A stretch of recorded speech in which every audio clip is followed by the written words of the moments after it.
తాకట్టులో ఉన్న మీ బంగారం ఈ రోజు ఎంత ధర చేస్తుందో కొమ్మూరి గోల్డ్ వాళ్ళకి కాల్ చేస్తే ఫ్రీ గోల్డ్ కాస్ట్ చెక్ చేసి చెప్తారు. నమస్కారం అండి, సుమన్ టీవీకి స్వాగతం. నేను గీతాంజలి. ప్రస్తుతం మనతో పాటు ఉన్నారు ప్రముఖ ఆధ్యాత్మికవేత్త శ్రీనాథ్ స్వామి గురువు గారు. వారితో మాట్లాడి మనకున్నటువంటి ధర్మ సందేహాలను నివృత్తి చేసుకుందాం. అలాగే రాబోతున్నటువంటి తిథులు, పండుగల గురించి కూడా గురువు గారిని అడిగి వివరాలు తెలుసుకుందాం. గురుగారు నమస్కారం అండి. నమస్కారం అమ్మా. గురు పౌర్ణమి, వ్యాస పౌర్ణమి చాలా విశేషంగా జరపాలంటారు. ఈసారి చాలా మంది అవగాహన పెరిగింది. అంటే ఏ విధంగా జరుపుకోవాలి ఏంటి అనేది. అయితే ఇంకొంతమందికి సందేహాలు ఉంటాయి. అంటే మేము ఎలా చేసుకోవాలండి, ఇంట్లోనే ఉండి చేసుకోవచ్చా, లేకపోతే ఖచ్చితంగా దేవాలయానికి వెళ్ళాలా, శాస్త్రం ఏం చెప్పింది గురు పౌర్ణమి గురించి అంటే?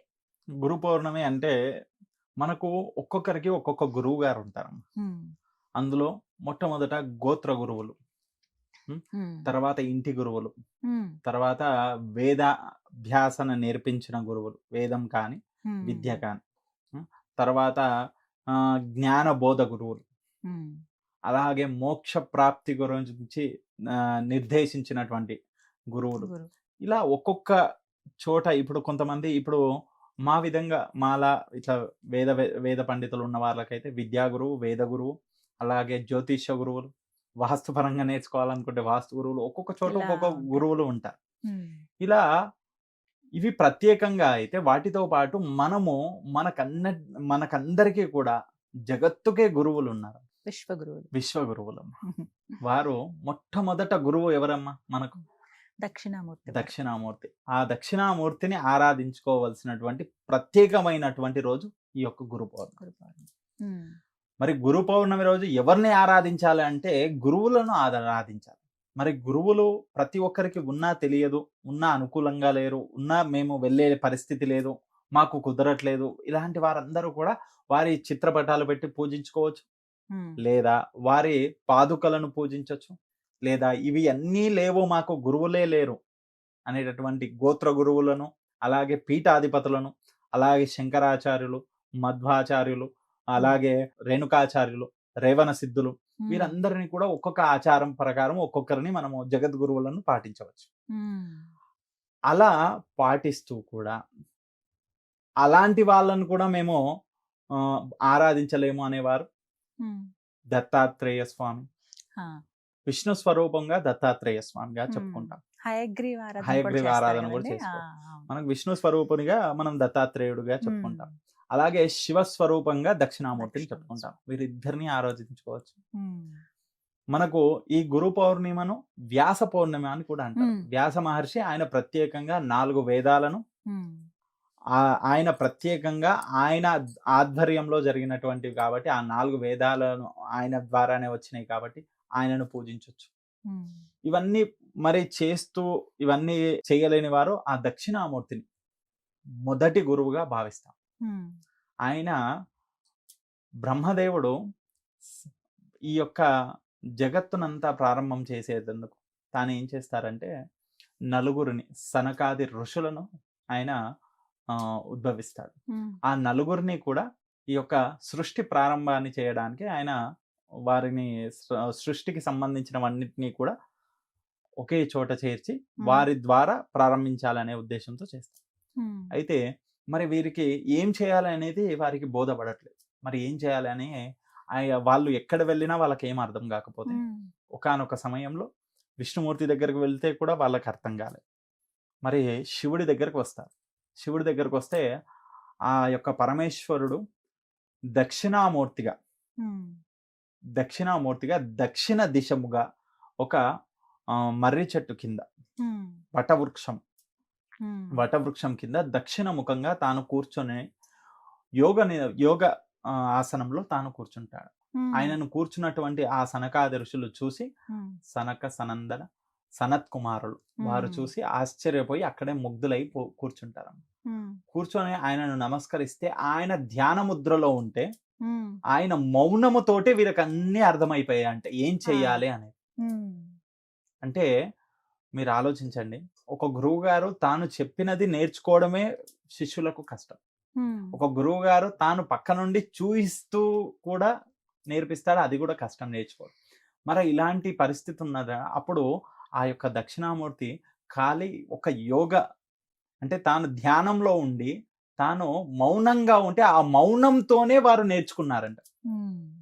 అలా శిక్షను అభ్యసించిన వాళ్ళు ఈ యొక్క సనకాది ఋషులు. అందుకనే ఆయనను మూల గురువుగా, ఆది గురువుగా చెప్పడం జరుగుతుంది. దక్షిణామూర్తిని ఆది గురువుగా చెప్పడం జరుగుతుంది. ఆయనను ఆరాధించాలి. ముఖ్యంగా మనకు గురు పౌర్ణమి రోజు ఆరాధించిన వాళ్ళల్లో మొట్టమొదటి వారు ఆ యొక్క దక్షిణామూర్తి.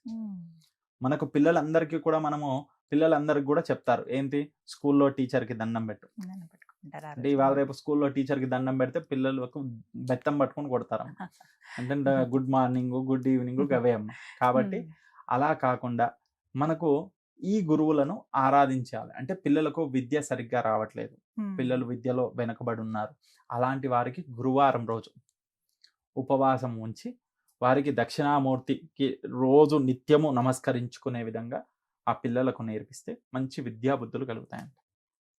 ప్రతి ఒక్కరి ఇంట్లో దక్షిణామూర్తి యొక్క చిత్రపటం అనేది ఉండాలమ్మా. ఈ గురు పౌర్ణమితో ప్రతి ఒక్కరి ఇంట్లో ప్రారంభం చేసుకోండి. ప్రతి ఒక్కరి ఇంట్లో కూడా పిల్లలు చదువుకునే పిల్లలు ఉన్నారనే కాదు, ప్రతి ఒక్కరి ఇంట్లో దక్షిణామూర్తి. ఆయన గురువు, ఆది గురువు. ఆయన మీకు ఎలాంటి కష్టం ఉన్నా, ఎటువంటి ఇబ్బందుల్లో ఉన్నా మీకు దారిని చూపించేవాడు గురువు. అంటే మనకు ఒక గురువు చెప్తాడమ్మా, ఏం చెప్తాడంటే ఆ గదిలో బంగారు మణి మాణిక్యాలు ఉన్నాయి, వెళ్ళి తీసుకోమని చెప్తాడు. వెళ్ళి తీసుకోమని చెప్తే అతను వెళ్ళి చూస్తాడమ్మా, అంత చీకటిగా ఉంది, ఏం కనిపించట్లేదు. మరి ఆయన ఏం చేస్తాడమ్మా, ఏం కనిపించట్లేదు స్వామి అని వస్తాడు. వస్తే నీవు గురువుని చెప్పింది విని వెళ్ళావు, కానీ నమ్మి వెళ్ళు, అక్కడ ఉన్నది అనే నమ్మకంతో వెళ్ళు అని చెప్పేసి అంటే, అప్పుడు ఆయన ఏం చేస్తాడంటే చీకట్లోకి వెళ్లే ముందు ఏం చేస్తాడమ్మా, ఒక దీపాన్ని తీసుకుంటా. ఆ దీపాన్ని పట్టుకొని వెళ్ళాడు. అక్కడ ఉన్నది నేను తీసుకోవాలనే ఉద్దేశంతో, ఆ జ్ఞానాన్ని నేను సంపాదించాలనే ఉద్దేశంతో ఆ దీపాన్ని తీసుకొని వెళ్తాడు. అందులో అప్పుడు కనపడుతుందమ్మా అక్కడ ఉన్నంత వజ్రాలు, మాణిక్యాలు, వాటన్నిటినీ తాను చూడగలుగుతాడు. అలాగే గురువు చెప్పినటువంటి మాటలు, గురువు చెప్పేటటువంటిది ఏదైనా కానీ మనం నమ్మకంతో చేయాలంట. మనకు ఒక కథను చెప్తారమ్మా.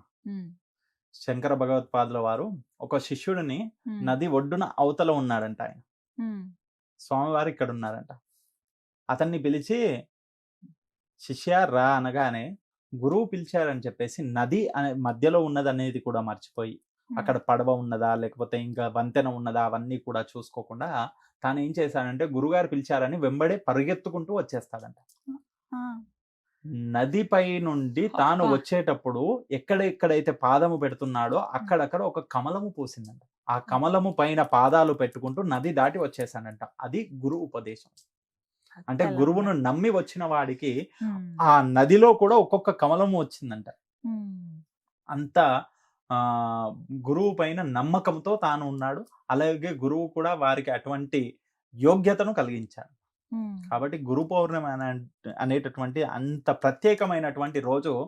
మనం అంటాం కదమ్మా, ఎన్ని పూజలు చేసినా కానీ, ఏమి చేసినా కానీ మాకు ఫలితం దక్కట్లేదు అంటే గురువు అనుగ్రహం కాదు, గురువు యొక్క ఆశీర్వాదం కావాలి. మనం చేసేటటువంటిది ఇప్పుడు మనకు పిల్లలకు అడుగుతారమ్మా, చాలా మంది అడుగుతారు, గురువు ముందా దేవుడు ముందా అని చెప్పేసి. ఒక పిల్లవాడికి మనం వెళ్ళి అడిగితే గురువు కావాలా, నీకు దేవుడు కావాలా, లేకపోతే ఇప్పుడు ఈ రోజు లేపు చెప్తా ఉంటారు కదమ్మా, సెంటా క్లాజ్ అని లేకపోతే ఒక మాయావి అని ఏదో, అవి అయితే మీకు చాలా ఏవి కావాలంటే అవి ఇచ్చేస్తాయి, అలాంటివి ఏవో చెప్తారు కదమ్మా. అది కావాలంటే మూడిట్లో ఏది నువ్వు ముందు ఎంచుకుంటావు అంటే పిల్లలు ఏం చెప్తారమ్మా, ఏవైతే వస్తువులు ముందుగా ఇస్తారో వాళ్ళని ఎంచుకుంటారు. లేదా గురువు పెద్దనా దేవుడు పెద్దనా అంటే దేవుడు పెద్దవాడు అని చెప్పేసి అనుకుంటారు. కానీ వాళ్ళన్నిటికీ మనకు ముఖ్యమన్నమా గురువు.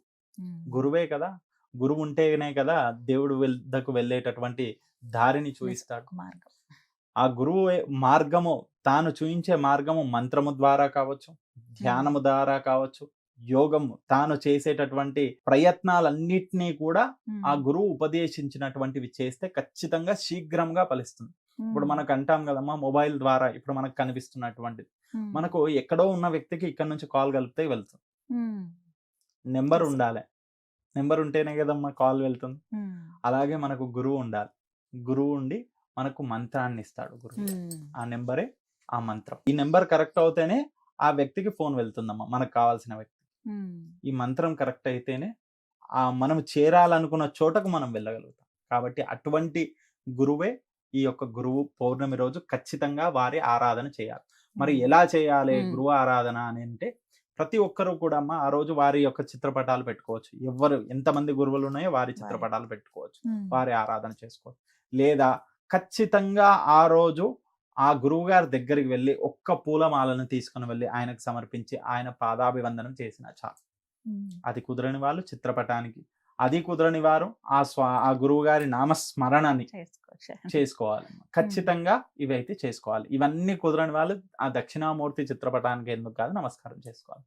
ఇది గురు పౌర్ణమి రోజు చేయవలసినటువంటి ముఖ్యమైన పనులమ్మా. చక్కగా వివరించారు గురుగారు. ధన్యవాదాలండి. సంతోషం.